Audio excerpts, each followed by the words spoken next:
ঘুমের সমস্যা ও সমাধান, অটিজম ও স্পেশাল নিডস শিশুর জন্য ঘুমের ব্যবস্থাপনা, ঘরেই তার সমাধান।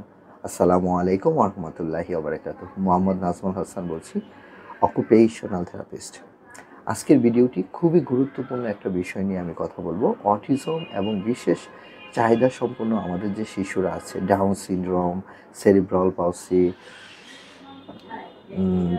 তারপর learning disability, attention deficit hyper activity disorder, sensory problem, এই যে আমাদের যে চাইল্ড নিউরো ডেভেলপমেন্টাল ডিসঅর্ডার যে শিশুরা আছে, তাদের ঘুমের সমস্যা এবং তা কীভাবে অভিভাবকরা বাসায় বসেই সমাধান করতে পারেন, এই বিষয়ে আজকে কথা বলবো ইনশাআল্লাহ।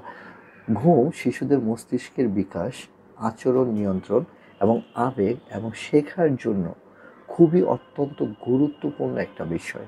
অথচ শিশুদের ক্ষেত্রে ঘুমের সমস্যা অনেক বেশি হয়ে থাকে। তাহলে আসুন আমরা দেখি যে ঘুমের কী কী ধরনের সমস্যা হতে পারে। What are sleep issues in autism and neuro developmental disability condition.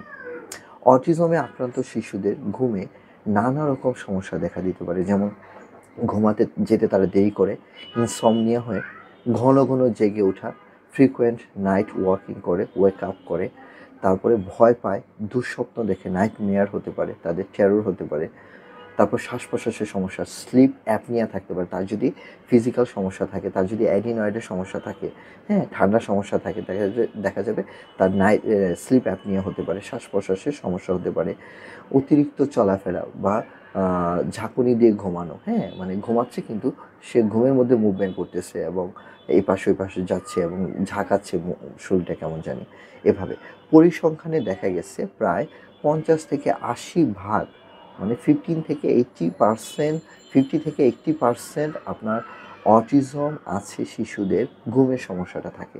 বিশেষ শিশুদের মধ্যে ঘুমের সমস্যাটা খুবই কমন। কেন এই সমস্যাটা হয় তাহলে একটু চলুন দেখি। Why do sleep problems happen in autism and other child neurological conditions. Sensory processing disorder. First sensory processing disorder, আমাদের যে 8টা সেন্সরি সিস্টেম আছে, সেখানে সমস্যা হয়। যদি ইভেন বিছানার কাপড়টা যদি একটু রাফ হয় তাহলে বাচ্চা ঘুমাবে না। ইভেন একটু দূর থেকে একটু সূর্যের আলো বা লাইটের আলো যদি আসে তাহলে সে বাচ্চা ঘুমাবে না। আবার অনেক বাচ্চা দেখেছে একটু শব্দ হচ্ছে সে ঘুমাবে না। রুমের মধ্যে একটু কেমন জানি একটু গন্ধ সে ঘুমাবে না, কিন্তু অস্বস্তি ফিল করবে। রুটিন ভাঙলে অস্থিরতা হয়, বিশেষ করে রুটিন চেঞ্জ, যে কোনো দিন 10টায় ঘুমাবে, কোনো দিন 12টায় ঘুমাবে, কোনো দিন 1টায়, কোনো দিন 2টা, এভাবে। মেলাটোনিন যে হরমোনটা আছে সেটা যদি কমে যায় শিশুদের মধ্যে, ভিটামিন ডি ডেফিসিয়েন্সি যদি থাকে, তাহলেও কিন্তু শিশুদের এই ঘুমের সমস্যাটা কমন হয়ে থাকে। শারীরিক অস্থিরতা, তার ভিতরে কম সমস্যা হচ্ছে, তার ফুড পয়জনিং হয়েছে, কনস্টিপেশন হচ্ছে, খারাপ লাগছে, সেখান থেকেও তার এটা হতে পারে। ভাষা এবং যোগাযোগের দুর্বলতার কারণে অনেক সময় দেখা যাচ্ছে শিশু বলতে পারছে না, তার ঘুম পাচ্ছে বা তার খারাপ লাগতেছে বা সে এখন ঘুমাতে যাবে, তখনও তার এটা হতে পারে। ঘুমের সমস্যার প্রভাবটা, ইম্প্যাক্ট অফ স্লিপ প্রবলেমস, এটা কী হয়, দিনের বেলায় কী হয় যে মুড সুইং হয়। ঘুমাতে না পারলে সে প্রচুর মুড সুইং করে, সে কথায় কথায় রেগে যাচ্ছে, শিখতে চাচ্ছে না, কোনো কিছু শিখতে চাচ্ছে না। তার স্নায়বিক, তার যে এই যে নার্ভাস সিস্টেমগুলো ঠিকমতো কাজ করছে না, খিটখিটে মেজাজ হয়ে যাচ্ছে, সবাইকে কামড় দিচ্ছে, হঠাৎ করে কান্নাকাটি শুরু করে দিচ্ছে কোনো কারণ ছাড়া, বাসায় থাকতে চাচ্ছে না, বাইরে যেতে চাচ্ছে, পাগল হয়ে যাচ্ছে বাইরে যাওয়ার জন্য। এই যে জিনিসগুলো, তার খাবারের সমস্যা দেখা দিচ্ছে, তার কনস্টিপেশনের সমস্যা দেখা দিচ্ছে, বিভিন্ন ধরনের সমস্যা, বাবা মার উপরে মানসিক চাপ বেড়ে যাচ্ছে এবং সে অনেকটা আক্রমণাত্মক হয়ে যাচ্ছে। অনেক সময় আক্রমণ করে সে দেখেছে যে ফ্যামিলি পার্সনকে সে হিট করতে চায়, কারণ তার ব্রেন ঠিকমতো কাজ করছে না, সে তো বুঝতেছে না সে যে তার ঘুম পাচ্ছে, কিন্তু সে বোঝাতে পারছে না এবং সে নিজে সাউন্ড স্লিপে যেতে পারছে না, এই বিভিন্ন ধরনের সেন্সরি প্রবলেমের কারণে। তো একজন অভিভাবক হিসাবে আমাদের কাজটা কী, আমাদের গাইডলাইনটা কী, হোম বেস ম্যানেজমেন্ট স্ট্র্যাটেজিটা কী হতে পারে? প্রতিদিন একটা নির্দিষ্ট সময় ঘুমাতে হবে, রুটিন করতে হবে, মাস্ট। প্রতিদিন একটা নির্দিষ্ট সময় ঘুমাতে যাবে, ঘুম থেকে উঠবে, এটা ফার্স্ট করতে হবে আপনাকে। এই রুটিনটা কষ্ট হলেও করতে হবে আপনাকে।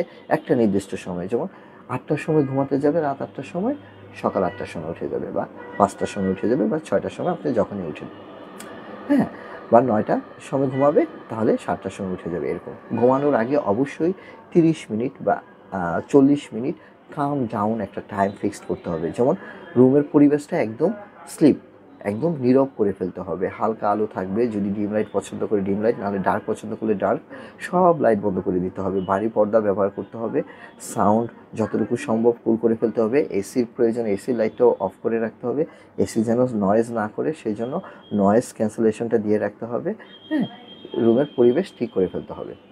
2, তাহলে কী করলাম, বেডে যাওয়ার আগে যেটা করতে হবে, অবশ্যই সে পায়খানা করছে কিনা সেটা এনশিওর করতে হবে, প্রস্রাব করবে কিনা, ডায়াপারটা চেঞ্জ করতে হবে কিনা, সবগুলা চেঞ্জ করে নিব, তার দাঁত ব্রাশ করা হয়েছে কিনা সেগুলো করে দিব। অনেক সময় দাঁতের সমস্যার কারণে স্মেলই থাকলেও মুখ স্মেলি হয়ে আছে, তাতেও কিন্তু বাচ্চা ঘুমাতে না পারে, সমস্যা হতেই পারে, সেন্সরি প্রবলেম বাচ্চাদের অনেক ধরনের সমস্যা হয়।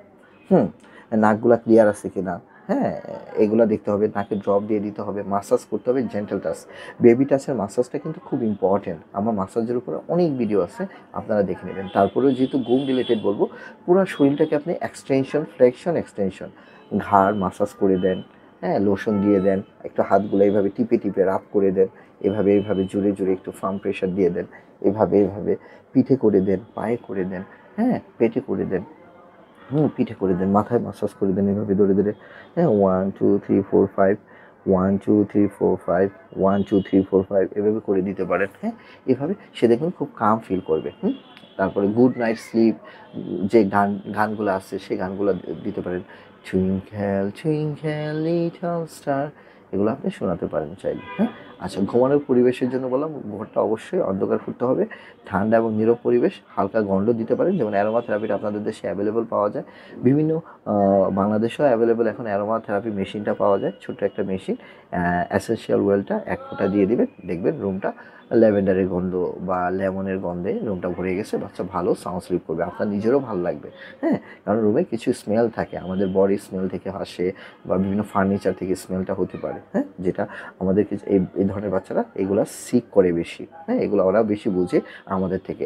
সেন্সরি টুলস ব্যবহার করতে পারে অকুপেশনাল থেরাপিতে, আমরা যেটা করি ওয়েটেড ব্ল্যাঙ্কেট, যারা শীত প্রধান দেশে অবস্থান করেন, হ্যাঁ, ওয়েটেড ব্ল্যাঙ্কেটটা আছে, একটা ভারী কম্বল বা এসিটা ছেড়ে দিয়ে আপনি ভারী কম্বল দিয়ে রাখবেন, দেখবেন যে বাচ্চা খুব সাউন্ড স্লিপ করবে। অথবা ঘুমানোর আগে তাকে একটু ডিপ প্রেশার দিবেন বালিশ দিয়ে অথবা জিম বল দিয়ে, বালিশ দিয়ে, আমি ঘুমানোর আগে বলি বালিশ দিয়ে বেশি করার জন্য, বালিশটা শরীরে উপর থেকে নিচ পর্যন্ত চিৎ করে এবং ওপর করে, যেভাবে ওপর করে চিৎ করে শুয়ে উপর থেকে নিচে আপনি বালিশ দিয়ে ডিপ টাচ প্রেশার দিতে পারেন, হ্যাঁ, বাচ্চা ভালো ঘুম হবে। হ্যামক দিতে পারেন, হ্যামক, খাটের উপরে একটা হ্যামক দিয়ে শোয়াই দিবেন, সুন্দর করে বালিশ টালিশ দিয়ে, অবশ্যই হ্যামকটা কাপড়ের হলে সবচেয়ে ভালো হয়, কিন্তু কোনো কারণে এই যে রশি বা লাইলনের দড়ির যে বা সুতার যে হ্যামকগুলো আছে ওইগুলো দিবে না, শরীরে দাগ পড়ে যায়, বাচ্চা রিল্যাক্স হতে গিয়ে আরও বেশি ডিসকমফোর্ট ফিল করে, দাগ পড়ে যায় রুমে, হ্যাঁ, সেক্ষেত্রে বালিশ বা চাদর কোনো কিছু দিয়ে তাকে আস্তে আস্তে করে লিনিয়ার একটা মুভমেন্টে তাকে হ্যামকটা করাবেন, হ্যাঁ, এইভাবে। এবং অবশ্যই আপনি আপনার থেরাপিস্টকে দেখিয়ে কিছু ঘুমের জন্য কিছু থেরাপি টেকনিক আপনার বাচ্চার জন্য কোনটা অ্যাপ্রোপ্রিয়েট হতে পারে সেটা আপনি শিখে নেবেন অকুপেশনাল থেরাপিস্টের সাথে শরণাপন্ন হয়ে। স্ক্রিন টাইম অবশ্যই ঘুমানোর 1 ঘন্টা আগে সব বন্ধ, বাসার মোবাইল, টিভি, ট্যাব যা যা আছে, হ্যাঁ, আপনার মোবাইলটাকে কী করতে হবে, সাইলেন্ট করে দিতে হবে। বিশেষ করে আমরা যারা প্যারেন্টস আছে, আমাদের যাদের বাসায় ছোট ছোট বাচ্চা আছে, সবারই উচিত ঘুমানোর আগে সব বন্ধ করে দেওয়া, হ্যাঁ, সাইলেন্ট করে দেওয়া, একদম সাইলেন্ট করে দেওয়া, সাইলেন্ট মোডে দিয়ে দেওয়া, ভাইব্রেশন মোডে দিলেও আপনার শব্দ হতে পারে, বাচ্চার ঘুমের সমস্যা হবে। বিশেষ করে মোবাইলটা স্লিপিং রুমে না রাখাটাই সবচেয়ে ভালো, ইম্পর্টেন্ট কথাবার্তা থাকলে সেটা আগেই সেরে নেওয়া সবচেয়ে ভালো। আচ্ছা, এটা একটা জিনিস। তারপর আছে কিছু কিছু যেমন অ্যারোমা থেরাপিটা বললাম, রিল্যাক্স করবে। তারপর আপনি চাইলে, যারা মুসলিম তারা চাইলে সূরা বাকারাটা ছেড়ে দিতে পারেন বাসায়, হ্যাঁ, এবং চারকুল যে সূরাগুলো সেগুলো ছেড়ে দিতে পারেন, হ্যাঁ, রুমের ভিতরে কিছুক্ষণ শব্দগুলো হলো এবং সেটা রুমের একটা অন্যরকম একটা পরিবেশ তৈরি করে ফেললো। কাপ ডাউন অ্যাক্টিভিটিসের মধ্যে ডিপ ব্রিদিং করতে পারেন, যেমন একটু বড় বাচ্চাদের জন্য এটা করতে পারেন। বই নিয়ে তার সাথে পড়তে পারেন, হ্যাঁ, বই বিভিন্ন ধরনের কালারফুল বইগুলা, ইলাস্ট্রেটেড বইগুলা, হ্যাঁ, এটা একটু করতে পারেন, হ্যাঁ, তাকে আস্তে করে হাগ করতে পারেন, টাচ করতে পারেন, এটা করতে পারেন। ইসলামিক স্পিরিচুয়াল মেথডের মধ্যে যদি সেটা সবচেয়ে বললামই যে সূরা আল ফাতিহাটা অবশ্যই তাকে শোনাবেন, আয়াতুল কুরসিটা যদি পারেন শোনাবেন, নাহলে অডিওতে রেকর্ডটা ছেড়ে দিবেন, সূরা ফালাক, সূরা নাস এবং চারকুলের যে সূরাটা আছে অবশ্যই করবেন। হ্যাঁ, অবশ্যই বাচ্চার সাথে প্র্যাকটিস করবেন এবং জেন্টাল টাচগুলো দিবেন, মাসাজগুলো দিবেন। এটা বাচ্চাকে কাম করে ফেলবে, অনেক ভালো রাখবে। হ্যাঁ, কখন আপনি বিশেষজ্ঞের পরামর্শ নিবেন?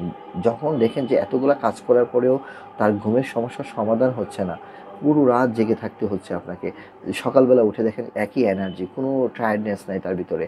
হ্যাঁ, হঠাৎ ঘুম ভেঙে গেছে, চিৎকার চেঁচামেচি শুরু করে দিছে, ঠান্ডা সর্দির কারণে স্লিপ অ্যাপনিয়া হতে পারে। হ্যাঁ, এই ধরনের জিনিসগুলো ঘুমের মধ্যে হাঁটতেছে বা মুভমেন্ট করতেছে, শরীর কাঁপতেছে, তখন অবশ্যই আপনি কী করবেন? একজন প্যাডিট্রিশিয়ান বা শিশু নিউরো ডেভেলপমেন্টাল প্যাডিট্রিশিয়ান এর কাছে যাবেন, গিয়ে অথবা অকুপেশনাল থেরাপিস্টের কাছে গিয়ে আপনি একটা চেক আপ করে নেবেন আপনার শিশু কেন এই কাজটা করতেছে। অকুপেশনাল থেরাপিস্টরা কীভাবে কাজ করবে? যাদের ঘুমের সমস্যা, লাইফ স্কিল নিয়ে অকুপেশনাল থেরাপিস্টরা অনেক বেশি কাজ করে। আর স্লিপ লাইফ স্কিলেরই একটা অংশ, অ্যাক্টিভিটিস অফ ডেইলি লিভিংয়ের একটা ইম্পর্টেন্ট অংশ হলো স্লিপ। হ্যাঁ, যেমন টয়লেট ট্রেনিংটা আমরা দিয়ে থাকি, ফিডিং সমস্যা থাকলে, বাচ্চার খাবারের সমস্যা থাকলে সেটা সমাধান করে থাকি, জামা কাপড়ের সমস্যা, পরার সমস্যা থাকলে সেটা সমাধান করে থাকি। এই ধরনের সমস্যাগুলো, জুতা পরা, চুল কাটা, নখ কাটা, এই যে লাইফ স্কিল রিলেটেড কাজগুলোতে ওটিরা খুব বেশি কাজ করে থাকে। দয়া করে একজন অকুপেশনাল থেরাপিস্টের শরণাপন্ন হবে এবং আপনার শিশুর জন্য কী ধরনের থেরাপি হলে তার ঘুমের সমস্যাটার সমাধান হতে পারে সেটা আপনি জেনে নেবেন। তারপর তো আমি কিছু বললামই, ব্রাশিং প্রটোকল যাদের ছোটো বাচ্চা বিলো 5 মধ্যে আছে তারা চাইলে ব্রাশিং প্রটোকলটা ইউজ করতে পারেন। হ্যাঁ, ব্রাশটা কীভাবে ইউজ করতে হয় সেটা আপনারা সবাই জানেন। ব্রাশটা অবশ্যই 3টা মেথড আছে। প্রথমে ব্রাশ করতে হবে, তারপর জয়েন্ট কম্প্রেশন দিতে হবে, তারপরে ডিপ প্রেশার মাসাজ দিতে হবে। এইভাবে ব্রাশিংটা হবে। শুধু ব্রাশিং করলেন, বাকি 2টা করলেন না, ব্রাশটা কিন্তু ইফেক্টিভ হবে না। ব্রাশিং প্রটোকলের মধ্যে 3টা কাজ পাশাপাশি করতে হবে। হ্যাঁ, স্লিপের একটা সুন্দর একটা রুটিন বানাতে হবে, ঘরের পরিবেশটা ওইভাবে করতে হবে, আর সর্বোপরি বাবা মার অ্যাওয়ারনেসটা খুব জরুরি। হ্যাঁ, হ্যাঁ, বিকেল 4টার পরে কোনোভাবেই বাচ্চাকে কফি, চা, চকলেট দেওয়া যাবে না, ঘুমাতেও দেওয়া যাবে না। দয়া করে ঘুমাতেও দিবেন না 4টার পরে। হ্যাঁ, কারণ ওই সময়ে যদি বাচ্চা ঘুমায়, কোনোভাবেই বাচ্চা 12টা 1টার আগে ঘুমাবে না। বিকাল 4টা থেকে 5টা বা 6টা এই সময়টা বাচ্চাকে আউটডোরে রাখেন, চেষ্টা করেন। বাসায় যে কোনো কাজে এঙ্গেজ করেন, কোনোভাবেই কুলে নেবেন না। কুলে নিলেই সে যদি 5 মিনিটও ঘুমায়, আপনাকে 5 ঘন্টা জাগায় রাখবে রাত্রে একদম। তাহলে 5 মিনিটের ঘুমটাও ওদের জন্য 5 ঘন্টা জেগে থাকার মতো। তাহলে কত স্ট্রং! এই সময় কোনোভাবে ঘুমাতে দিবেন না। চেষ্টা করুন এই সময়টা কোনোভাবে জাগিয়ে রাখার জন্য। হ্যাঁ, বিকেলবেলা যত জাঙ্ক ফুডগুলো অ্যাভয়েড করার চেষ্টা করতে হবে এবং চেষ্টা করেন আপনার থেরাপির মধ্যে অবশ্যই বাসায় ট্রাম্পোলিন যেন থাকে, জিম বল যেন থাকে, জাম্পিং করেন, অ্যানিম্যাল ওয়াক করেন, আউটডোরে চলে যান, সাইকেল করেন, মানে সুইমিং করেন। এখন তো ইউরোপে অনেক বেশি গরম, আপনারা চাইলে সুইমিং করতে পারেন। বাংলাদেশে অনেক গরম, সুইমিংটা, জগিং, বাচ্চার সাথে আউটিং করা খুবই দরকার। অথবা ছাদে নিয়ে যান, সিঁড়ি দিয়ে ওঠানামা করান অ্যাটলিস্ট। ক্লিয়ার? এই জিনিসটা করবেন। আচ্ছা, আর রুটিনটা ফলো করবেন। হ্যাঁ, এর বেশি অবশ্যই দুপুরে আপনি ঘুমাতে দিবেন, কিন্তু 4টার আগে। সে যদি 1টা বা 2টার দিকে ঘুমায় তাহলে অবশ্যই আপনি আধা ঘন্টার বেশি ঘুমাতে দিবেন না। আধা ঘন্টা থেকে 40 মিনিট। হ্যাঁ, এটা সায়েন্টিস্টরা বলে থাকে। হ্যাঁ, যারা স্লিপ নিয়ে যারা রিসার্চ করেছে তাদের মেইন ইয়াটা হলো 30 থেকে 45 মিনিটের বেশি ঘুমাতে দেওয়া যাবে না দুপুরের দিকে। হ্যাঁ, কারণ ঘুমালেই সে রাত্রে আর ঘুমাতে যাবে না। ঘুম অত্যন্ত প্রয়োজনীয় একটা জিনিস। ঘুম ভালো না হলে শিশু যেমন অস্থির হয়ে যায়, তেমনি বাবা মার জীবনেও ক্লান্তি নেমে আসে। এই ভিডিওটির মাধ্যমে আশা করি আপনারা উপকৃত হবেন। আপনার শিশুর ঘুমের সমস্যাটা আপনি বুঝতে পারবেন এবং সেক্ষেত্রে ঘরোয়াভাবে ঘুমের সমস্যাটা সমাধান করার উপায় খুঁজে নিতে হবে আপনাকে। একটি শিশুর সুস্থ ঘুম মানেই হলো তার সুস্থ ভবিষ্যৎ। ঘুমের সমস্যা থাকলে দয়া করে একজন নিউরোপেডিয়াট্রিশিয়ান অথবা অকুপেশনাল থেরাপিস্টের সাথে যোগাযোগ করতে পারেন। যদি এই ভিডিওটি আপনার কোনো উপকারে আসে তাহলে দয়া করে লাইক দিবেন, কমেন্ট করবেন এবং যারা এই সমস্যার মধ্যে আছে, যেসব বাবা মা, দয়া করে তাদের সাথে শেয়ার করবেন। চ্যানেলটি সাবস্ক্রাইব করতে ভুলবেন না, যাতে আপনি শিশুদের নিয়ে বা বিশেষ শিশু এবং অটিজমদের নিয়ে যে কোনো তথ্যভিত্তিক ভিডিও ভবিষ্যতে পেতে পারেন। সবাই ভালো থাকবেন, সুস্থ থাকবেন। আসসালামু আলাইকুম ওয়া রাহমাতুল্লাহি